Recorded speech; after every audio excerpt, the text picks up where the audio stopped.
स्वच्छ बना के आत्मनिर्भर बनाया, 370 हटा के राम मंदिर बनवाया। भारत को स्वच्छ बना के आत्मनिर्भर बनाया, 370 हटा के राम मंदिर बनवाया। गारंटी की गारंटी मोदी जी को वोट सब देंगे देंगे, वोट देंगे देंगे देंगे देंगे, वोट देंगे देंगे। भारत की शान बढ़ाई, मोदी जी को वोट सब देंगे देंगे, वोट देंगे देंगे देंगे देंगे, वोट देंगे देंगे।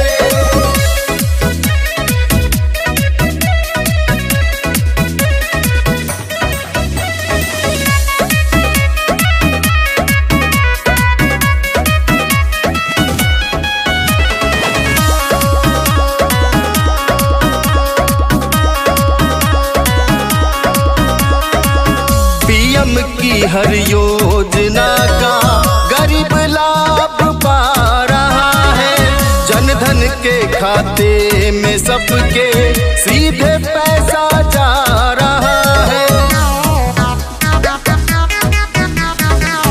आयुष्मान भारत से मुफ्त में सब इलाज पा रहे हैं। भ्रष्टाचारी गुंडे माफिया जेल में ठूसे जा रहे हैं। पीएम आवास दिला के मुफ्त में गैस दिलाया, गांव के हर घर घर में नल से जल पहुंचाया। नारी शक्ति आरक्षण मोदी जी को वोट सब देंगे देंगे, वोट देंगे देंगे देंगे देंगे, वोट देंगे देंगे। भारत की शान बढ़ाई, मोदी जी को वोट सब देंगे देंगे, वोट देंगे देंगे देंगे देंगे, वोट देंगे देंगे।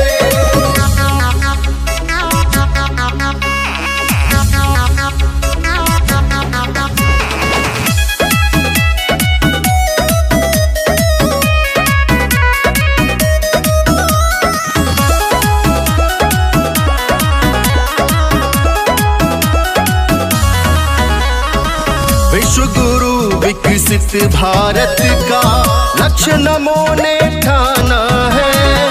भारत की बढ़ती शक्ति का जग ने लोहा माना है। दुश्मन की औकात नहीं जो हमसे आंख मिला पाए। घर की हिमाकत सेना के हाथों से मसला जाए। बीजेपी मोदी जी को फिर से जिताना है, कमल के फूल का सबको बटन दबाना है। 4 जून को 400 पार मोदी जी को